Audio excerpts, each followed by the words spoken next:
Hello, my name is Juan Gonzalez. Welcome to my final presentation. The title of my presentation is Typecasting, is it good or bad? If you haven't made it big yet.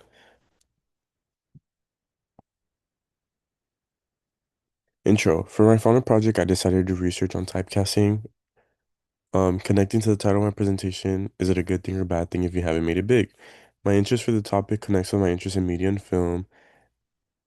I constantly read and see new films in development, cast announcements, and so on.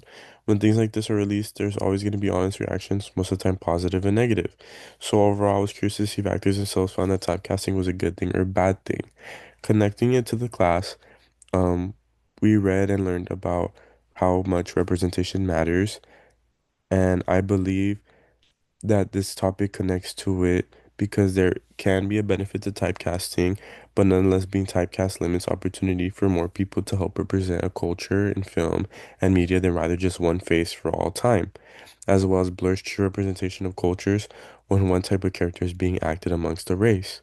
I will be using the chapter Hollywood Typecasting UN 2016 and the documentary Whitewashing and Racism in Hollywood, Kubrick 2019, and the documentary Asian American Movement. My research in the documentary The Asian American Movement, there's a clip that features the creator Ryan Higa. He starred in on a season of Amazing Race. From the experience, he was able to draw a huge interaction rate to the network just from his audience alone. This sounds as simple as wow, he has committed fans, but no. Due to the success the network got from him, they found a way to profit off of him since they saw there was a high demand for him in content. He was given his own show and began to star in films.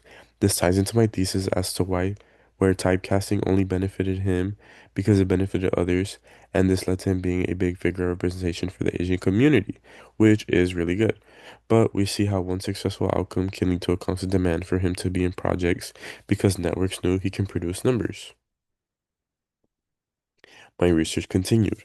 A quote that resonated with me that helps prove the claim of my thesis, which is typecasting limits opportunity for more people to be recognized, from the novel Real Inequality, Hollywood Actors and Racism.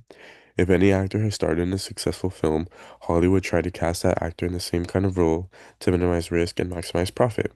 This statement is very true. I believe that representation is such a big importance in media, but representation gets lost when the same person is starring in the same type of roles.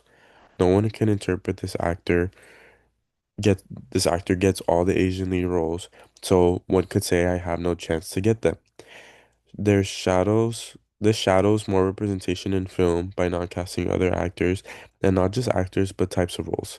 For example, an Asian American leading in a horror film, or a Mexican American starring in a Hallmark film. Additionally, in the documentary Yellowface, Asian Whitewashing and Racism in Hollywood, the content depicts shows how Asian actors were displayed in film and TV in previous decades. Asian actors were acting Asian stereotypes and acting false narratives of what took place in wars depicted by Americans. Although this type of example isn't an accurate representation of media and how Asian people act in media now, it falls along the lines of playing a stereotype that was depicted by Americans.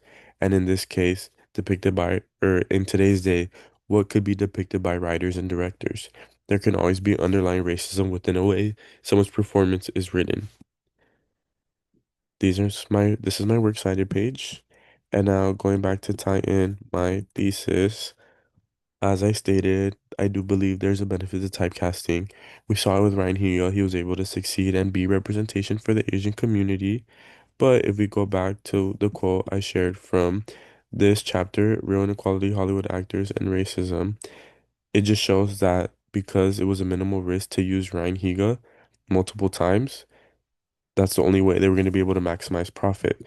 So that's where it gets a little disappointing for new actors to rise and continue to grow in media because they're being limited to the roles that are being accessible.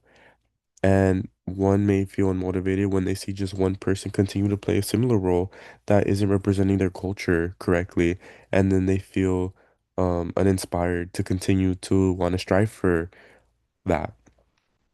So to conclude, there is a benefit and there is a negative to it.